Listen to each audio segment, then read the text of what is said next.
Welcome to the podcast where relationships, confidence, and determination all converge into an amazing, heartfelt experience. This is Speaking from the Heart. Welcome back to episode number 88 of Speaking from the Heart. Today we have Martha Burich joining us, and Martha is the founder of Martha Burich Consulting, where she is a speaker, author, and mindset coach. She helps people overcome the thinking and behaviors that are keeping them from their relationships, success, and peace of mind that they want. She's been a contributing author to the Chicken Soup for the Soul cookbook, contributor to the book Practical Happiness by Pamela Gale Johnson, and Martha is a retired college professor of psychology and also a retired high school science and math teacher. All these things have enabled her to lead Alcoholics Anonymous meetings at the local jail where she volunteers at for women for over a year. I have to say that Martha's story in itself was something that was really interesting to me from why she jumped from one place to another. But at the same time, it really helped me to understand why some people are never settling for less. I think that we have this opportunity to get so little but give so much in our lives. And it can be as simple as drawing a fish, which we talk about in this episode, to what are some of the biggest things that we can help others in their greatest time of need. I know for myself that as a coach and somebody that has gone through the gambit of a variety of different situations, sometimes just having that person to lean on, no matter what kind of jack of trade that they have, can create some of those best opportunities in our lives, not only to just see what's on the other side, not just see what we can be able to do, but to see that there is hope, that on the other side, we have that opportunity to develop ourselves in some amazing ways. But with that, let's go to the episode. All right, we're here with Martha Burich. Martha, thanks for sharing your heart with us today. Oh, I'm happy to. I have a very big heart and got a lot of heart-centered things to talk about.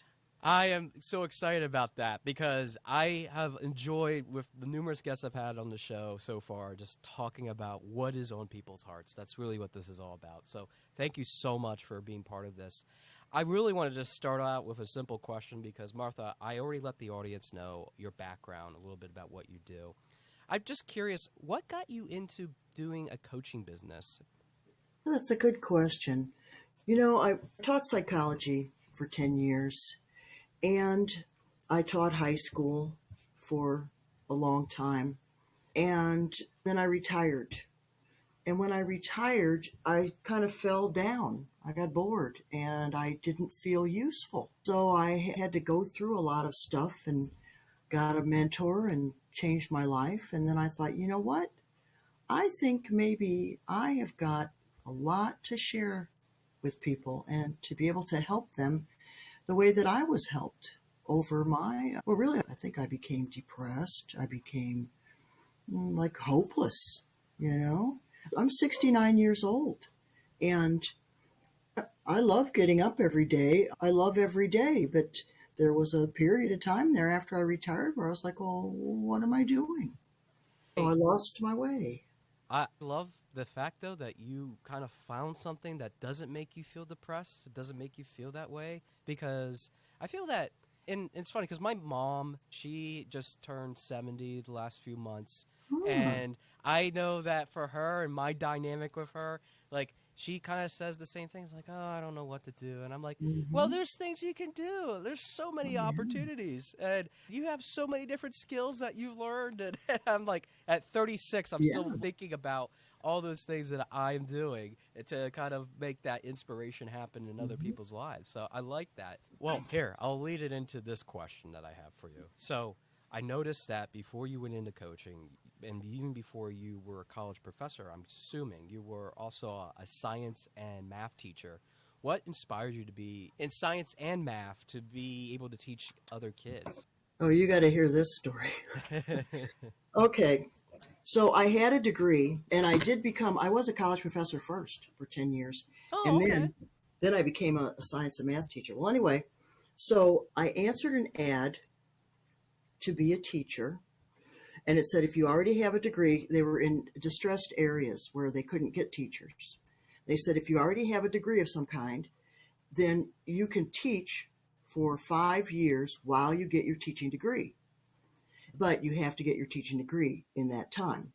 And you would not believe how many people did not get their teaching degree in that time. But I did. But anyway, so I became a teacher, and it was for special education.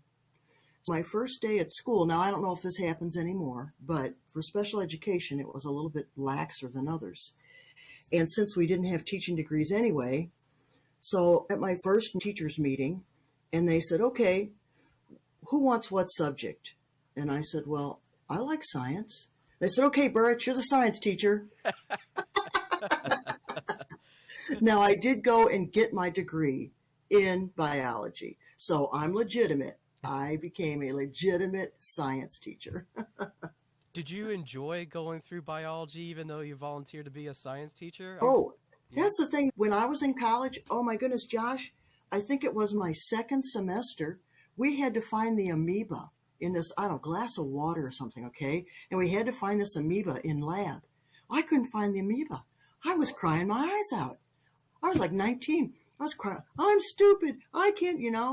So I grew up a little bit and realized, well, you know what? Yesterday's not tomorrow. Yesterday's not even today.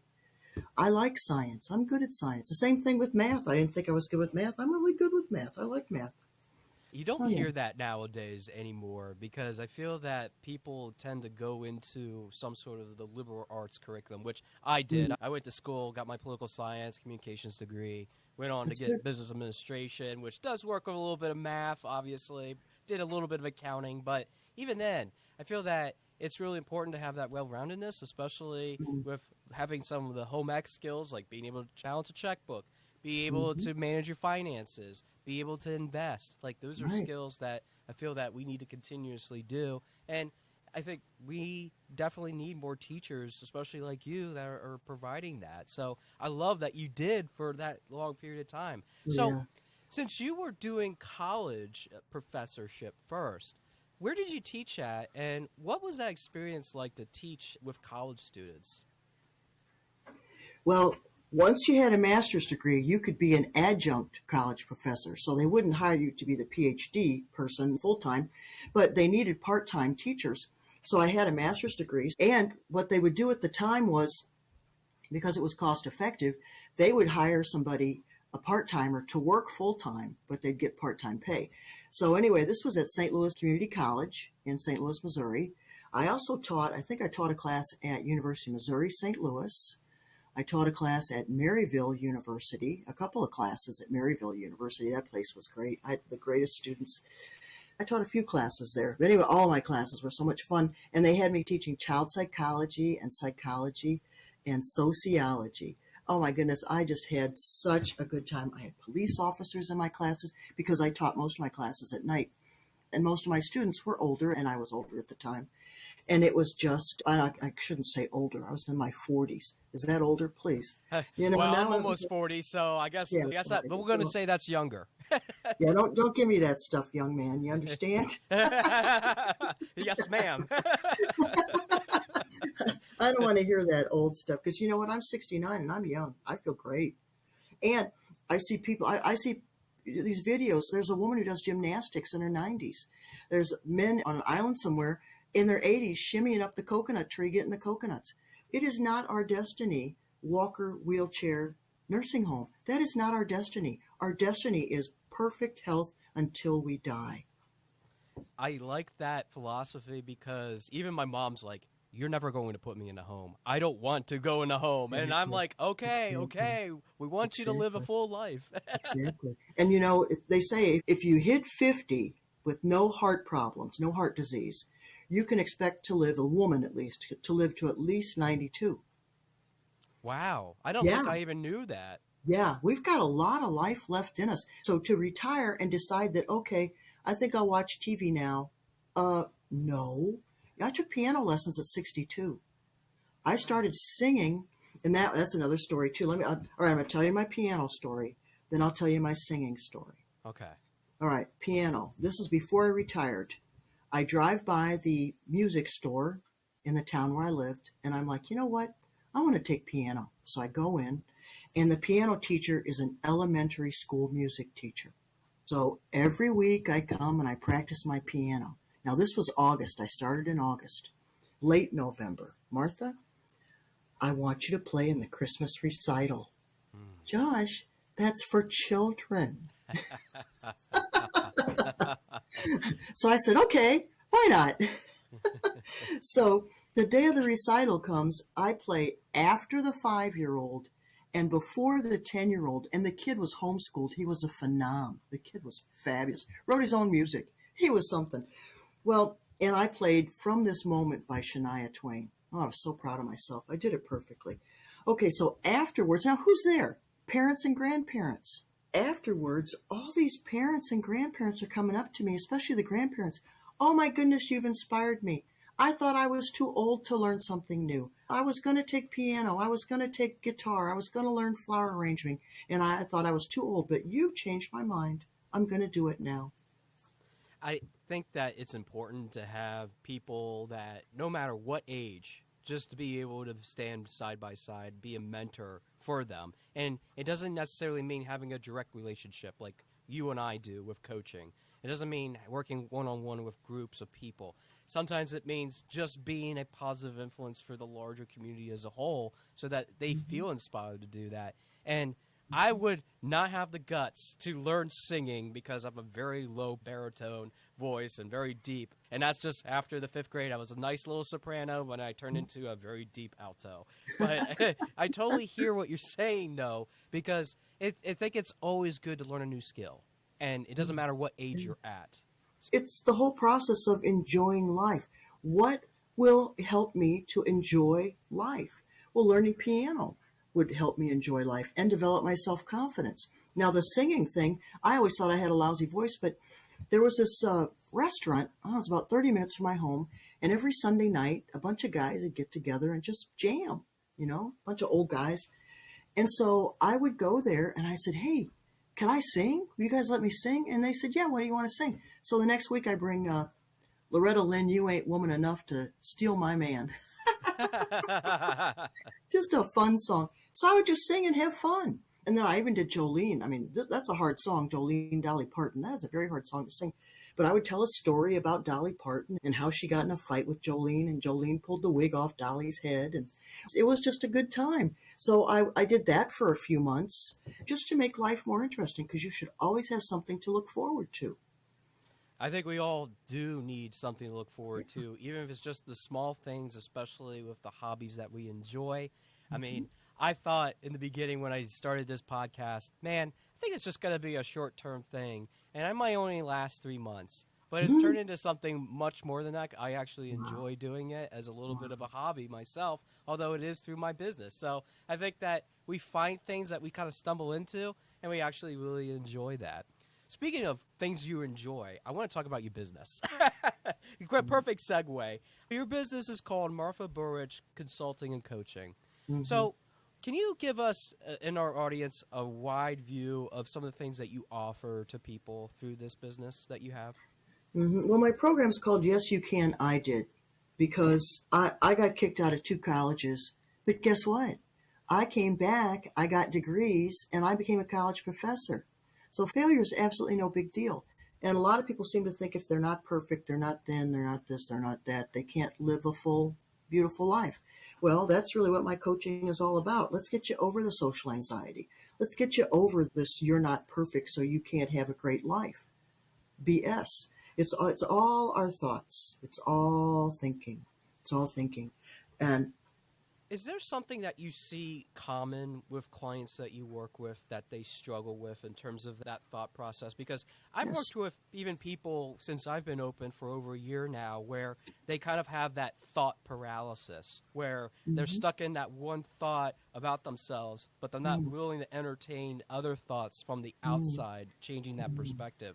Have you encountered that a lot? What are some of the things that you typically do to work with clients with that? Yeah, the thinking is stuff like no matter what I do, it's not good enough. Whatever decision I make, it's not the right one. When's the other shoe going to drop? Oh, I'd really like to do that, but no, I'm not smart enough. I'm not whatever enough for that. Yes, each person is different, so I work on individual things with each person. I don't have a set program because each person is different. And we work on what they think is most important to them to get over, whether it's social anxiety. Let's say they want a different job. Okay, well, let's see what we got to do to get you a new job. Where do you want to work? Who do you want to work for? Start thinking those kind of things. Do you want to start your own business? So we go into that way. Or they don't go to parties and things because they don't know what they're going to do because they're all by themselves. Let me give you this tip, Josh. If you go to a party alone, here's what you do. You make yourself the welcoming committee. So when someone comes in the door, you say, hey, how you doing? I'm so-and-so. And if you see anybody alone, you make yourself the official helper of anybody who doesn't have somebody to talk to.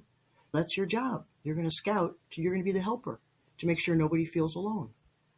I would have loved to hear that advice at my first middle school dance where I was Uh-huh. attached to the wall and being a wallflower, as we have all heard that expression. Mhm. And Yeah. I wish I would have just been rambunctious or more socially attuned enough to be able to do that.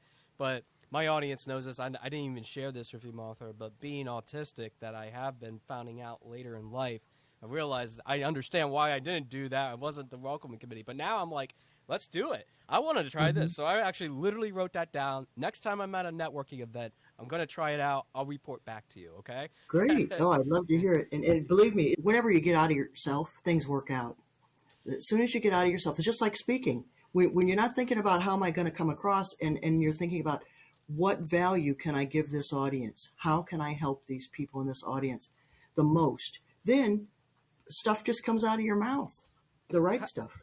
Yeah, and I feel that for me, for like the longest time, I was definitely struggling with that. I know people that I work with having that sort of social anxiety about themselves and just trying to get over that feeling because it's always something that lies dormant. And I think it's a little bit of anxiety. And I've had anxiety coaches on the show that have talked about how they work through that process. So when you actually are working with someone, and you said this earlier that you kind of tailor this to certain individuals, certain aspects of what they might be going through. Is there a system that you use? Do you ask them what their goals are? Can you Oh, walk us through what definitely. you do with them? Yeah. Yeah. Yeah. I ask them what their goals are, why they haven't met them. Why haven't you met these goals? How long have you had this goal? Is it something you really want? On a scale of 1 to 10, how bad do you want this goal? Because if they say a 3, what are we talking about? And 10 is really bad, and 1, I barely want it at all. Then why are we talking about this goal? Or do you need to light a fire under your butt? Is this goal really important to you, but you think you can't have it, and that's why you said it's a 3? I think that we often have to push them to be like, why you want it as a 3? It should be a 10 out of 10. You want to achieve this. And we have to get them to that framework because you're right. Sometimes it does take a matter of kicking them in the butt, but it's also giving them actionable steps to be able to kick them in the butt to do the same Right. thing. So, Right. so Martha, I do want to talk about some of the books that you've written. And actually, I found this really interesting and I remember reading these growing up. You were one of the contributing authors for the Chicken Soup for the Soul cookbook. I Mm-hmm. would love to hear what you wrote about that, and how can people actually access that, by the way? Is that still available, that people can It purchase is. that? It's Cool. available at Amazon. You'll probably get a used copy. I'm not sure if there's any new ones are left, but yeah, it is available on Amazon. And the story I wrote, I was a substitute teacher at the time. And my story is called A Fish, Lord, I Need a Fish. And I was substituting kindergarten art. So I taught the children how to draw fish. You wouldn't believe how easy it is. And anyway, so one little 5-year-old, he just started crying. I can't draw a fish. And my thought in my mind was, here he is 5 years old and already can't. Is so strong in his mind. And so the thing is, Josh, when people are in distress like that, well, when anyone is in a I can't mode, you don't want to reinforce. So I didn't want to fawn all over him. Oh, now, honey, it's okay. I said, well, sweetheart, I understand how you feel. And I suspect that maybe if you look around and see what your friends are doing, maybe you can see a way that you can make the fish. And then I left. And then I said, so you try to do your fish here, and I'll talk to you later. And then I left and got busy. I don't know, 10, 15 minutes later, the kid's yelling, I drew a fish, I drew a fish. Look at my fish. And I was like, whoa. And I went over, and yes, he drew a fish in a garden. He drew a fish in a garden. Oh, it was so cute. And, I didn't say you could draw a fish. I said, well, look at you. Look at you. You did it. You did it. So you never want to get into reinforcing I can't and I'm not good enough. You always want to encourage to the best way you can. And it worked. Drawing back to the fact that you were kind of, is it correct to say you're kicked out of college? Were you kicked out of college? Yeah. Yeah. Yeah. They threw me out, baby. So, yeah, I mean, did that for a period of time really hold you back too? Because it sounds like to me, just sharing that example, I kind of just drew a couple parallels here of, wow, I think I know why you're saying this to this child of, yeah, you can draw that fish. You can do what you can do. You are good enough to do that.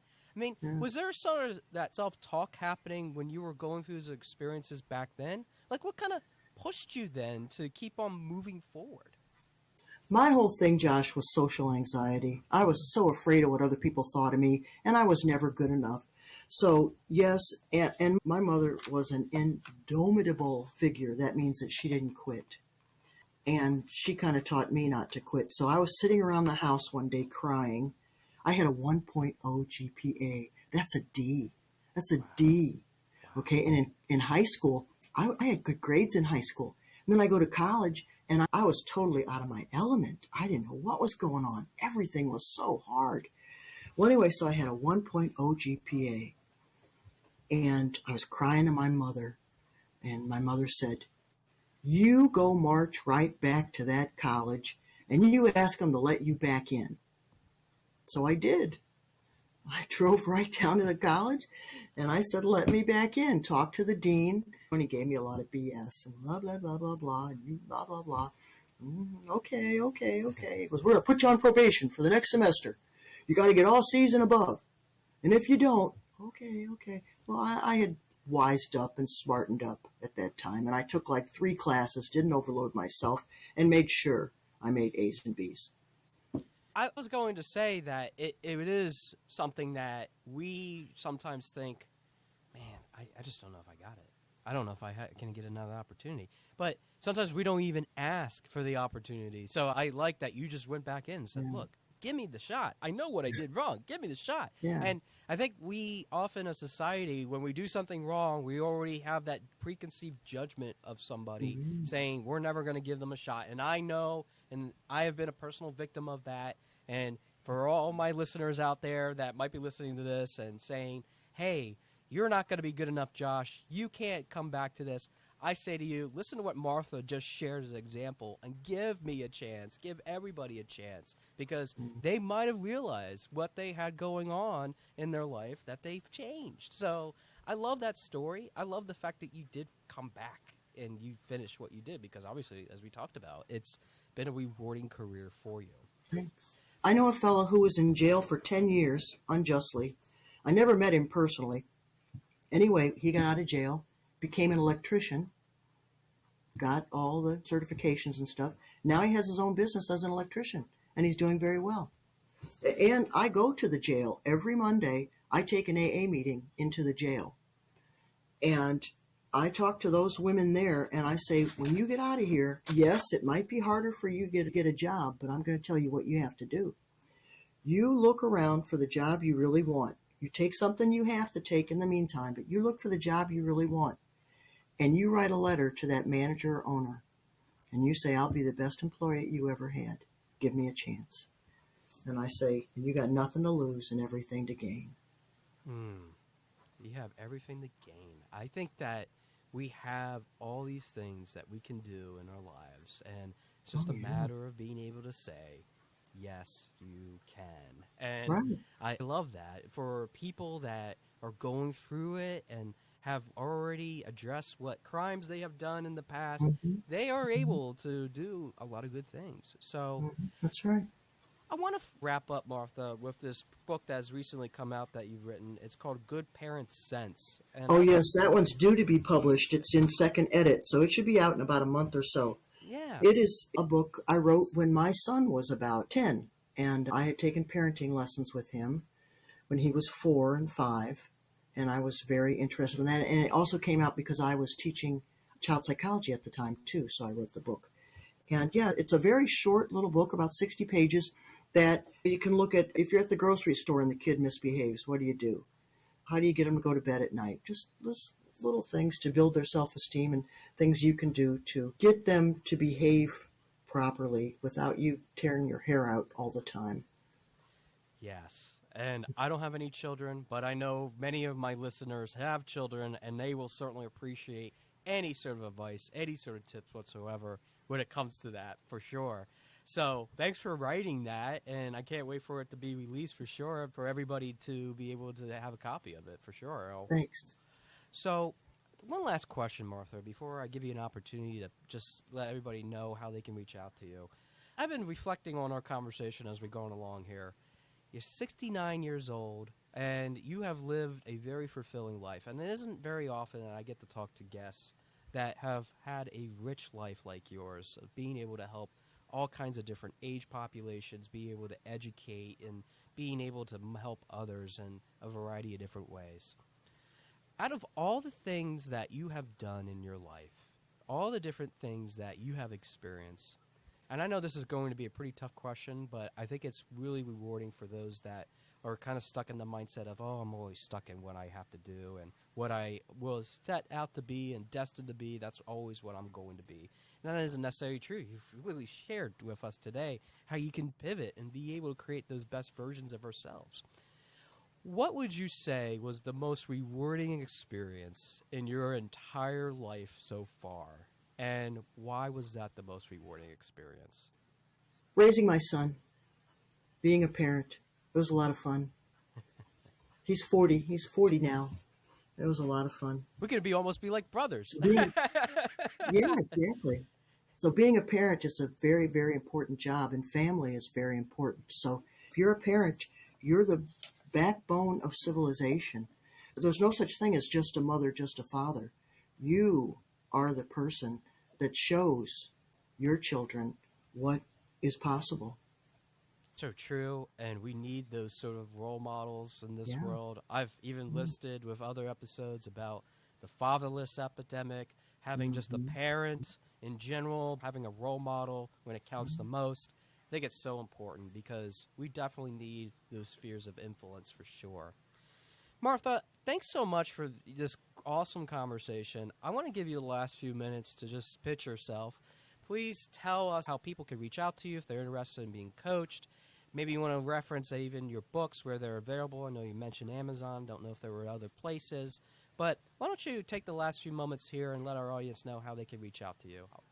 Thanks, Josh. Well, I do have a website, marthaburich.com, and there's a link there if you'd like to book a session with me, a free talk. We could talk about what it is that you're interested in and if I can help you or not. I'm on LinkedIn, Martha Burich. I'm on Facebook. You can always direct message me and check my posts and things. I'm pretty accessible. The books aren't published yet, so they'll be coming out, but hopefully a couple of months. Awesome. I'll put all that in the episode notes for my listeners in case you want to check that out and check out Martha and reach out to her. But I want to wrap up by saying, Martha, it is really fascinating to just talk to people that are in a retired state, although they're not retired. They just keep on learning and learning and going and going. Because I have known many people in my career that I still have with working with state government as I continue to build out the business of having that rich, fulfilled life and doing what they really desire to do, even at a wiser age, as I like to call it. Not an older age, but a wiser age, because we learned so much getting up to that point.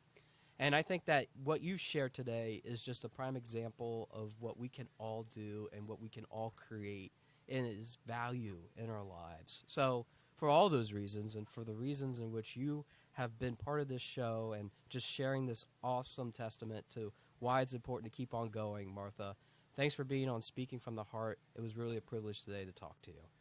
Thanks, Josh. I really enjoyed it. You're a great interviewer. Again, I want to thank Martha so much for taking her time to discuss a variety of different topics, not only relating to her own life, but how she's helped others to overcome and even address some of those difficult topics that we have in our lives. Difficult topics. What do you mean by that, Josh? I have a perfect life. And I have a lot of different things that make it perfect. I have a wonderful person in my life that's supporting me. I got great kids. I have an awesome job. I have all these things working for me.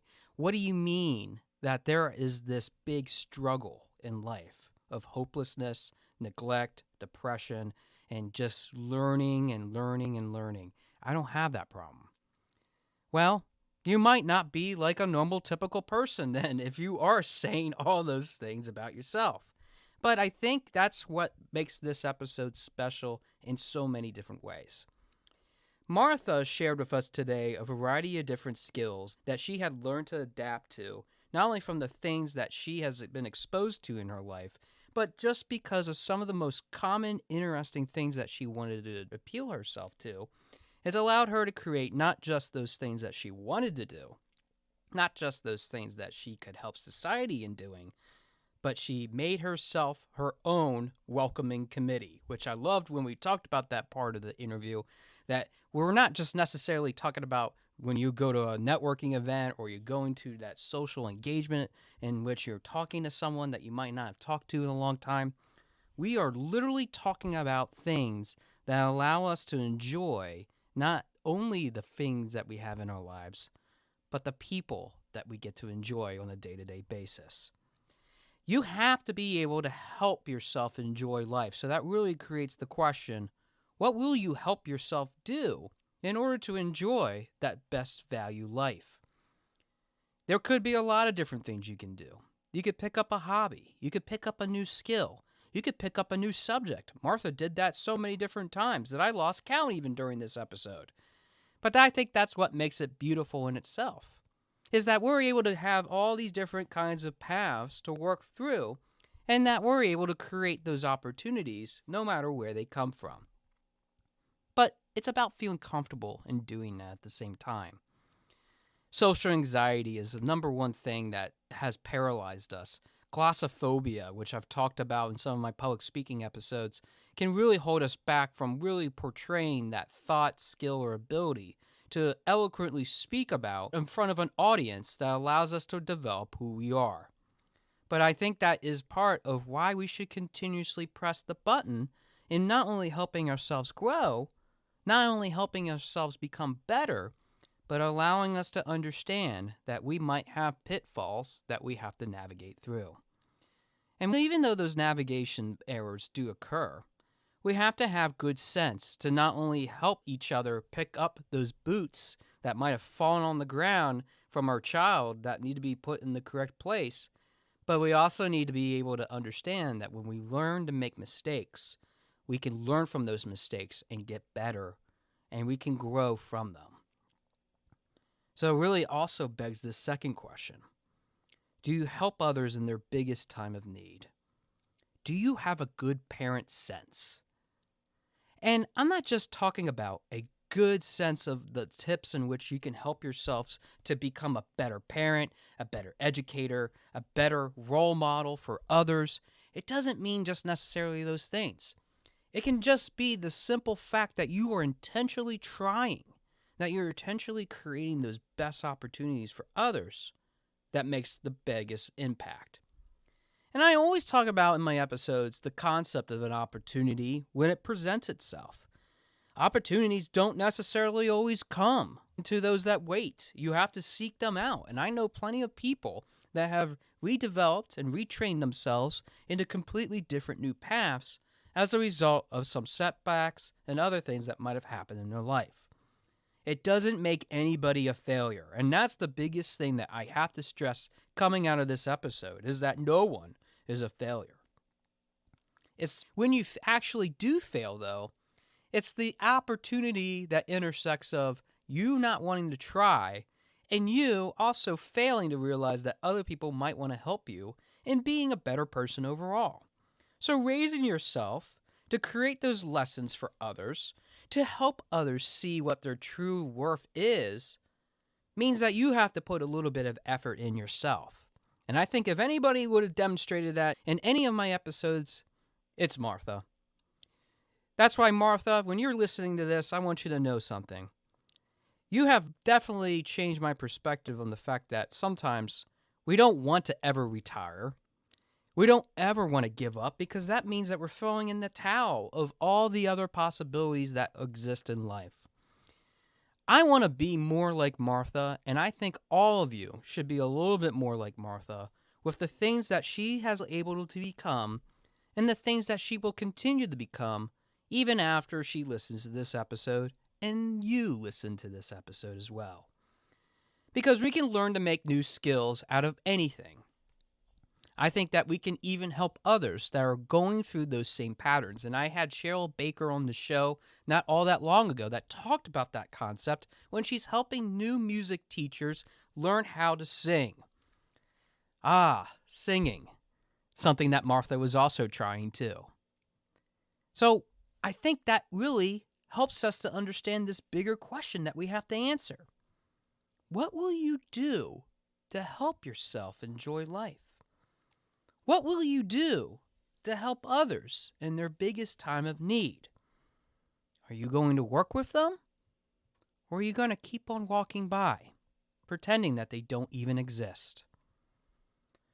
There have been many times in my life in which I always thought that maybe people were just too busy for me. Even when I asked for that help, I knew that maybe deep down inside, I would be able to still form that human connection, to form that ability to create not only those relationships that I desperately wanted, not just those best opportunities, which I've always continuously talked about on this show, but also maybe building those blocks so that I can actually have that heartfelt connection with someone else. Sometimes that can be very hard. Sometimes that is very challenging for even people that are on a spectrum to even socially interact with others, which is why even have the vast amount of technology available to us to now call and talk to others isn't always the best medicine to take. So I think it really comes back to what you want to do in your life. Maybe you like to draw a fish, and maybe that fish can be an ocean of possibilities where you have the octopus, the squid, maybe even other sea creatures. I don't know what might have struck me about this sort of topic today, but I almost feel as if when I'm talking about this, I also want to get overwhelmed by the numerous amount of possibilities that exist as a result of having all these different opportunities that are existing in this episode. So let me break it down for you if you are feeling a little overwhelmed. This episode isn't just about the fact that we have all these different options available to us, that we're not just stuck in one thing, that we can do anything that we want, but the ocean that we can swim in is also a playground of possibility. It's a cornucopia of different options to choose from. Now, if that colorful imagery of all kinds of different objects, places, and opportunities appeal to you, maybe then it's time to work with somebody to help you to understand what is possible. Not only to not just see what those developmental opportunities are, but maybe just have a sense of curiosity, which we've talked about on this show. It might help you not only in your biggest time of need to lean on, to be part of, to be appreciative in, but maybe just creating that little bit of a comfort for somebody else, whether it is just for you or for another individual, might help you with your lessons learned.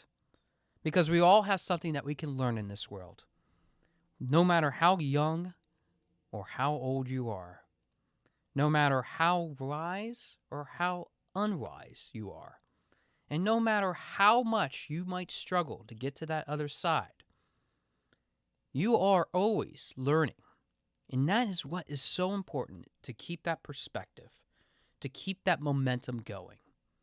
Because as long as you can ask those two questions, what will help to enjoy what's in your life, and what you can do to help others in their biggest time of need, I think that maybe you are on the right track of what Martha has done.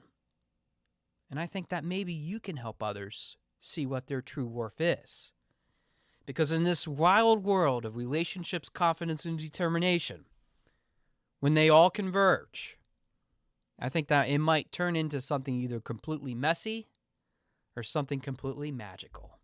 And I think that it might be worth your time to just try it out and see what happens. Thanks for listening to episode number 88 of Speaking from the Heart, and I look forward to hearing from your heart very soon. Thanks for listening. For more information about our podcast and future shows, search for Speaking from the Heart to subscribe and be notified wherever you listen to your podcasts. Visit us at www.yourspeakingvoice.biz for more information about potential services that can help you create the best version of yourself. See you next time.